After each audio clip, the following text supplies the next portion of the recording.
All right, hello parents. This instructional video will be for our math packets for Monday, Tuesday, and Wednesday.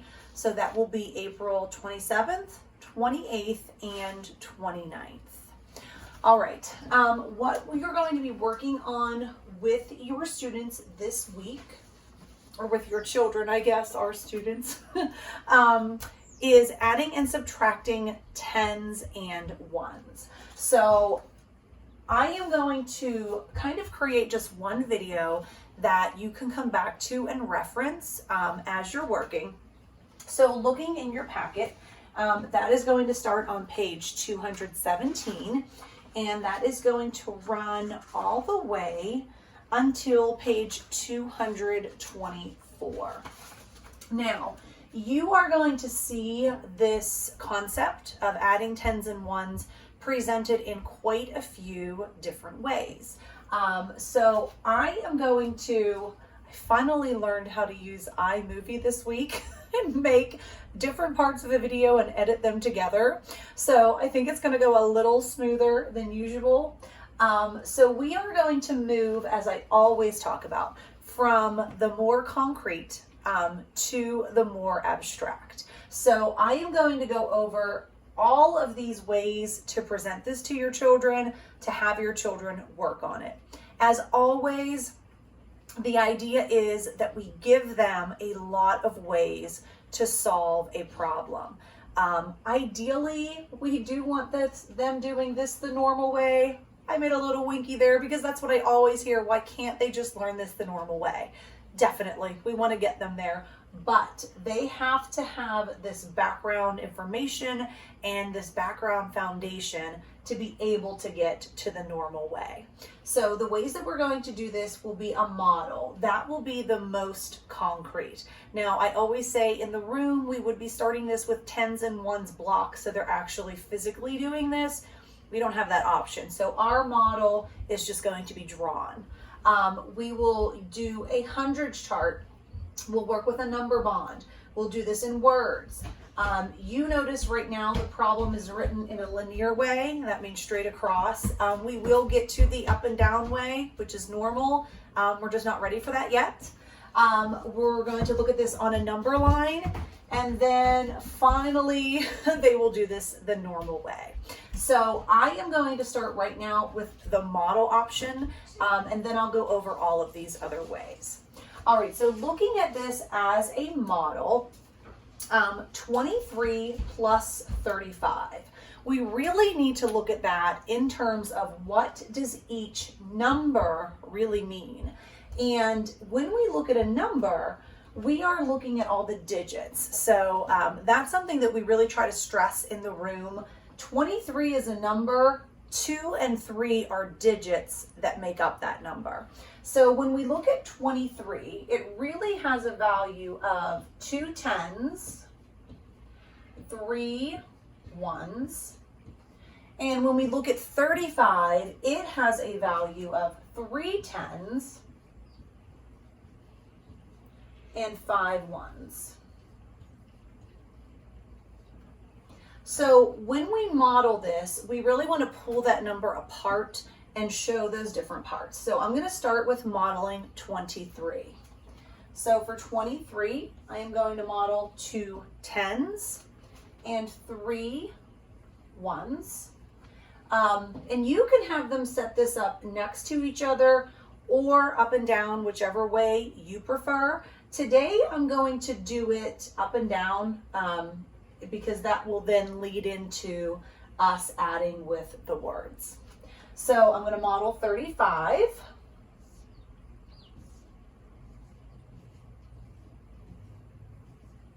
Okay. And when we're going to ask them to add it, I always tell you that I relate it to food. You can relate it to whatever you want. Make it about toys. So I am going to say that Christian has 23 toy cars and 35 toy trucks. How many toys does he have all together? So the first thing you're going to want them to do is probably give them some kind of abstract problem like that and just a piece of paper before you really get into the worksheets. and see if they can model it. And if they're stuck, can you model 23? Can you model 35? And if they are starting to model with all little ones, ask them, is there a quicker way you can do this?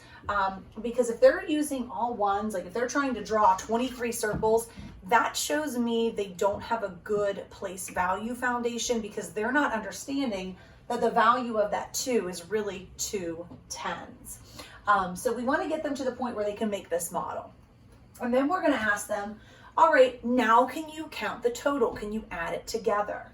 And this is where they're probably going to get a little stuck, because they may try to do this. 10, 20, 21, 22, 23.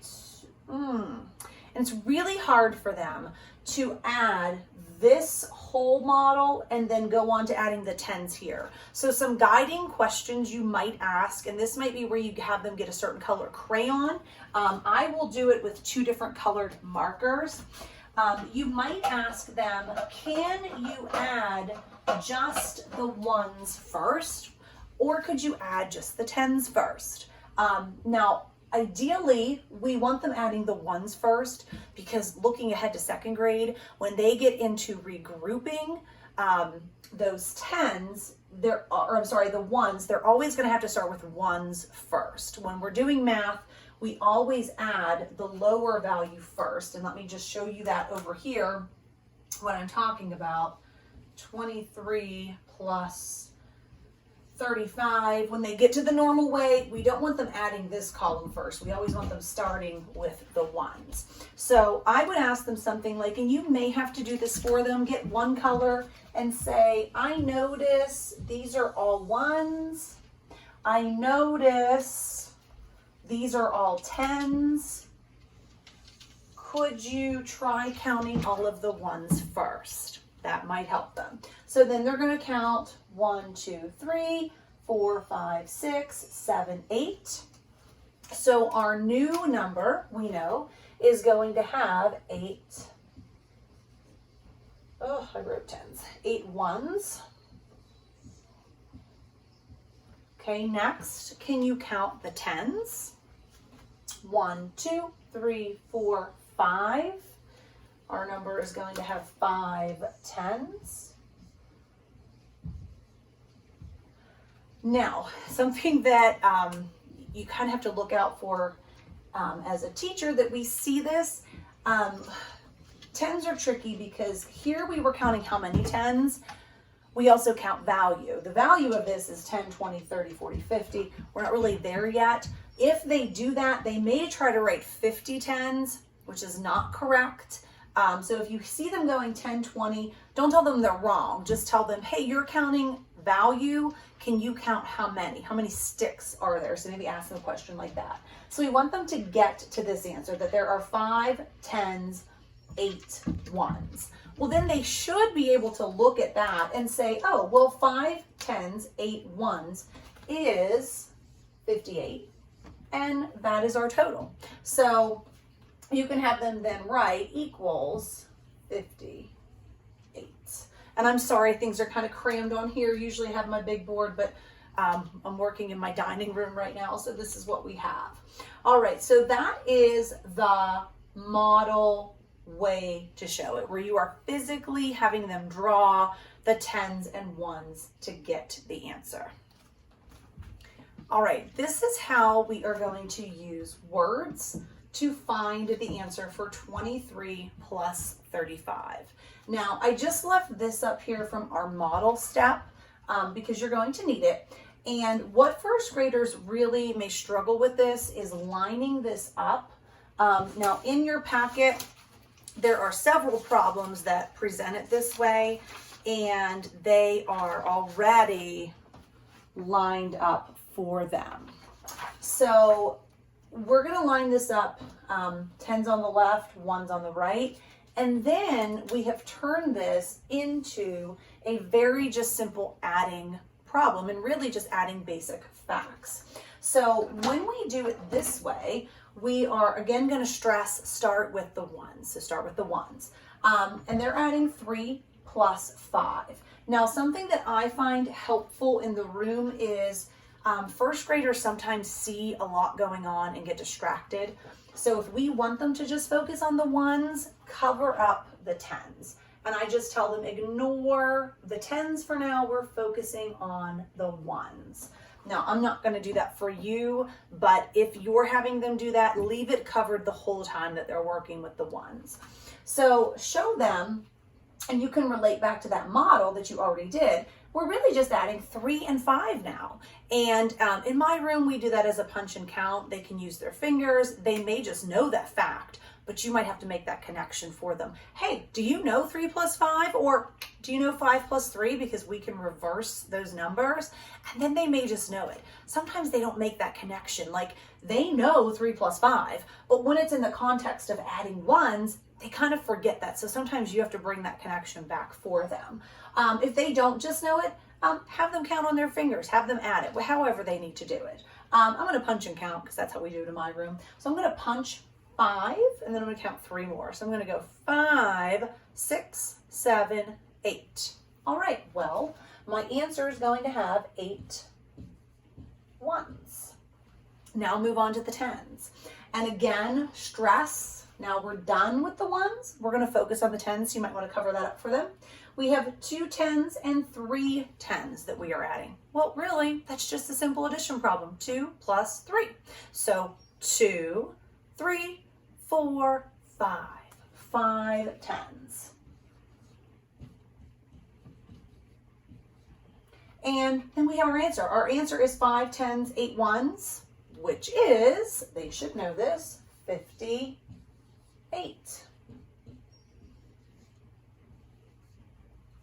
Okay, so that's how we work with a word, with words in our numbers.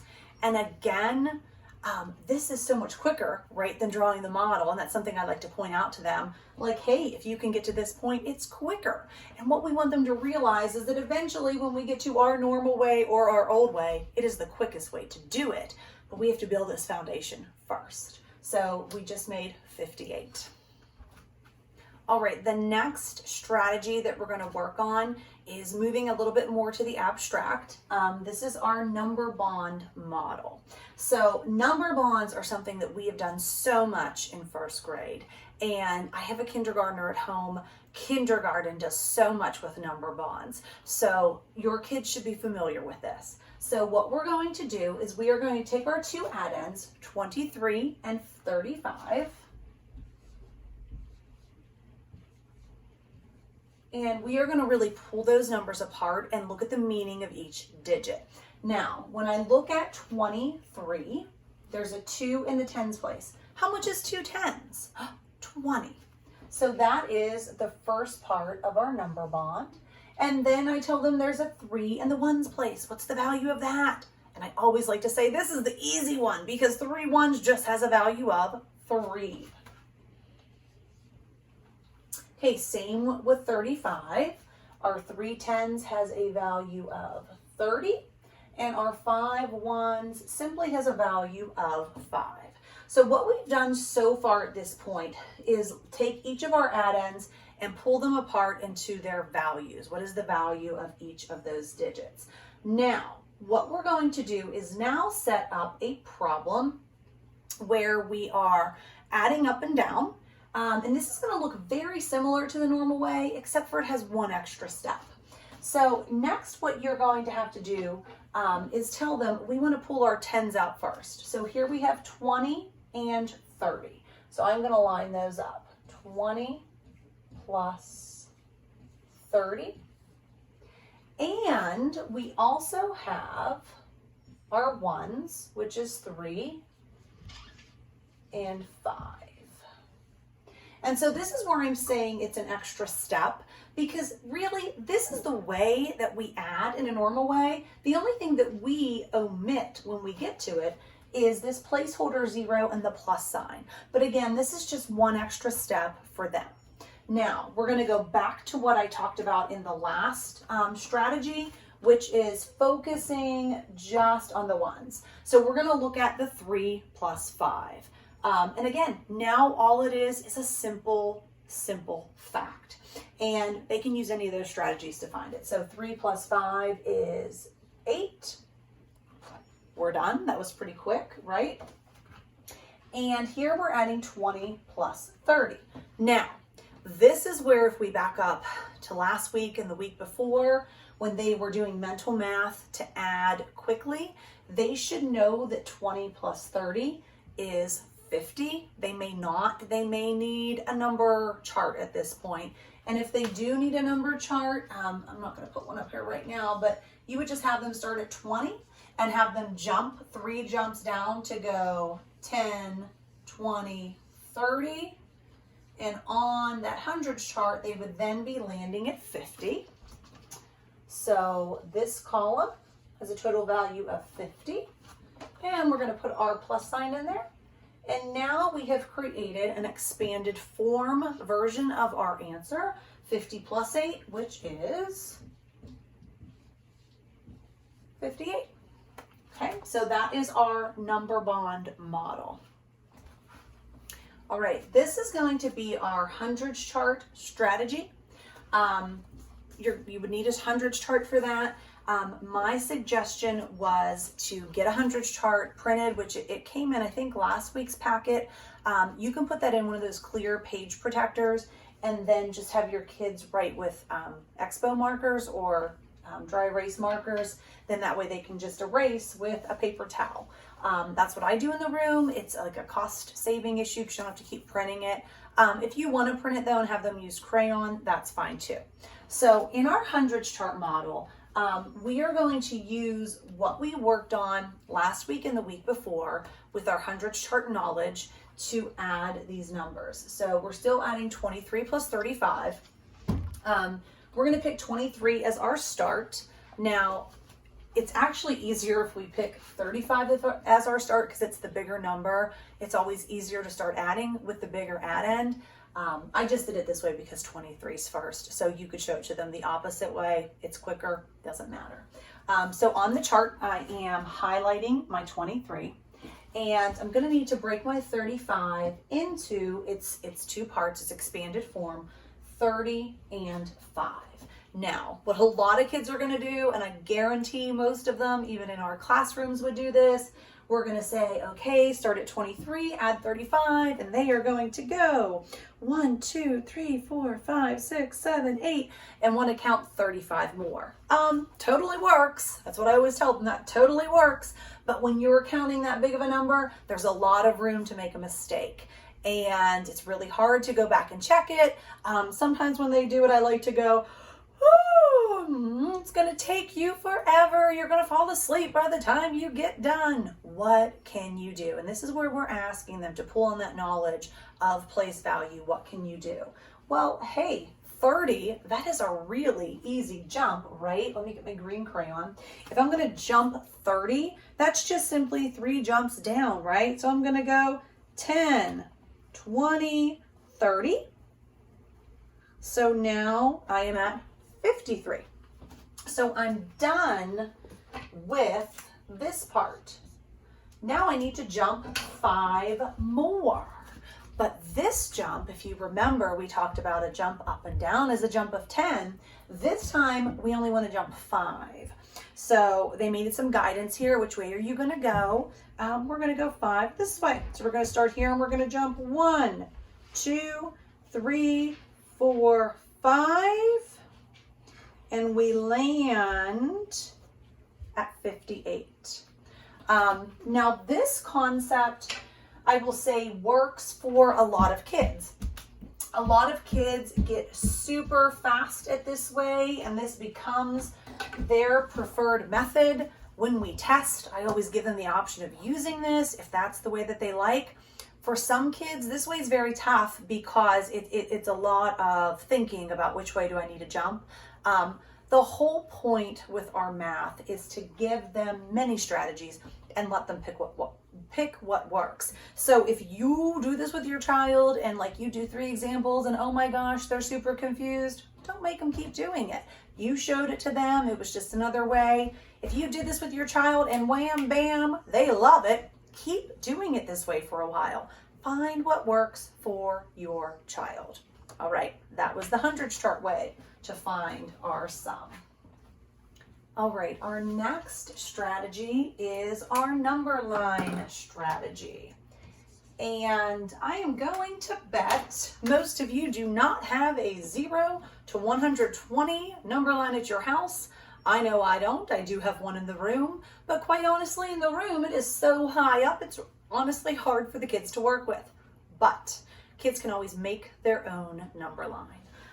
Now, making your own number line is a strategy that a lot of kids like if they know how to use it. So this again is going to be like the hundreds chart. If it works for your child, go with it. If it doesn't, don't use it.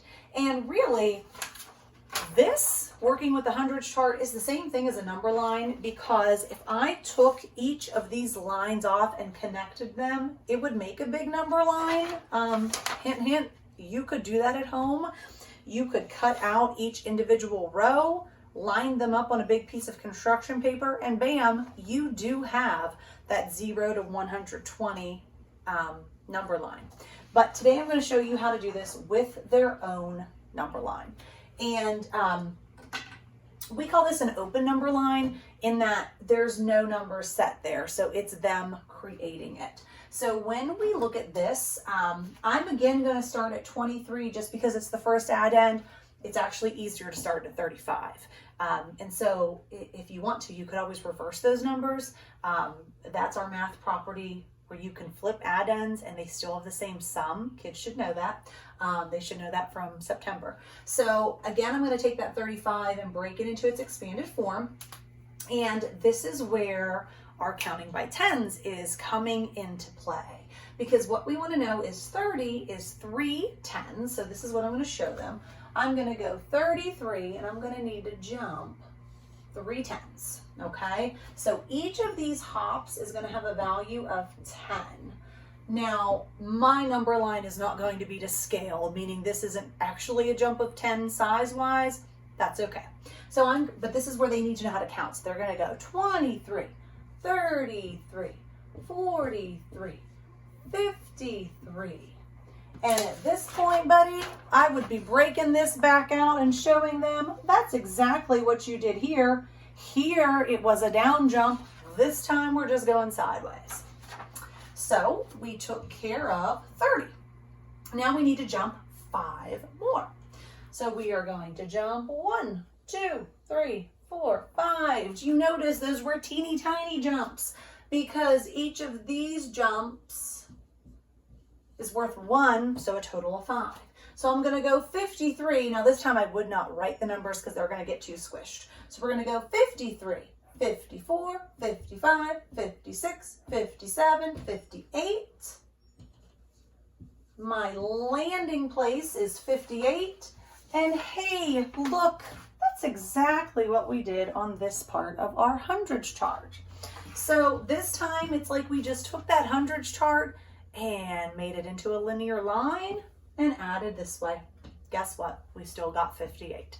So that's just another way to do it. You also could do it with ones first. I have another daughter in 2nd grade and they have to work with this both ways. So if you're doing it with ones first, then 5 is first and you're just going to go 1, 2, 3, 4, 5 and count 23, 24, 25, 26, 27, 28. So we got to 28, and then we have our 30 still jump, so that's going to be 10, 20, 30, and we're going to go 28, 38, 48, 58. Same thing, we just flip-flopped, starting with the ones or starting with the tens. All right, that is our number line strategy. All right, our next strategy is our linear strategy, and that just means we're gonna add a cross. And this time we're gonna do it with no model, no number line, nothing. I get to the point with some kids where this is super fast for them and this is the way that they like to do it. To be able to do this though, you really have to have that place value knowledge already there and you have to understand what you're doing. So For kids who add like this, I am still stressing, start with the ones. And I will tell them, you know, we have two-digit numbers we're adding. We are going to end up with a 2-digit number. So sometimes I will just write that just as a guide for them.